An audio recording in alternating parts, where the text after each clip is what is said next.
जय जोहार। छत्तीसगढ़ी प्रमुख प्रादेशिक समाचार के संग मैं धर्मेंद्र दुबे।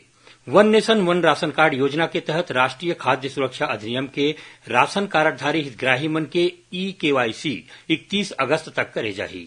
मुख्यमंत्री आज रायपुर स्थित निवास कार्यालय में एक ठिन उच्च स्तरीय बैठक लेके आंखी आए के बीमारी ला रोके के उपाय के समीक्षा करीन।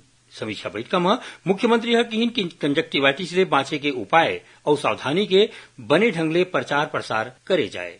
वहीं स्वास्थ्य विभाग स्कूल छात्रावास आवासीय विद्यालय और आश्रम छात्रावास मन में आंखी के बीमारी ले बचाव बर जरूरी दिशा निर्देश जारी करे के बर के हे। संगे संग लइका मन ला ए संक्रमण के लक्षण उपचार और बचाव के जानबा के निर्देश घलो दे हे।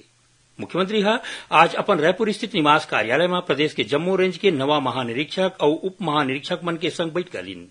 के दौरान मुख्यमंत्री प्रदेश में कानून व्यवस्था और माई लोगिन मन के सुरक्षा ला लेके अधिकारी मन ला जरूरी निर्देश दीन।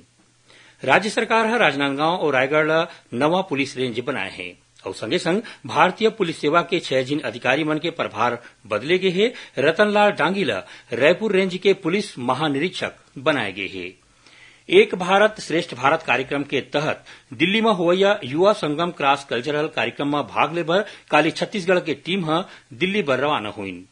केंद्रीय स्वास्थ्य और परिवार कल्याण मंत्रालय जांजगीर जिला चिकित्सालय ला बढ़िया स्वास्थ्य सेवा बर राष्ट्रीय गुणवत्ता आश्वासन मानक प्रमाण पत्र दे है।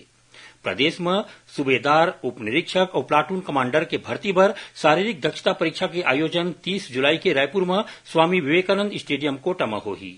महिला और बाल विकास विभाग में पर्यवेक्षक पद पर परिसीमित सीधी भर्ती में आंगनबाड़ी कार्यकर्ता के रूप में 5 साल के अनुभव रखैया 45 साल ले ज्यादा उम्र के कार्यकर्ता मन घलो अर्जी कर सकते हैं।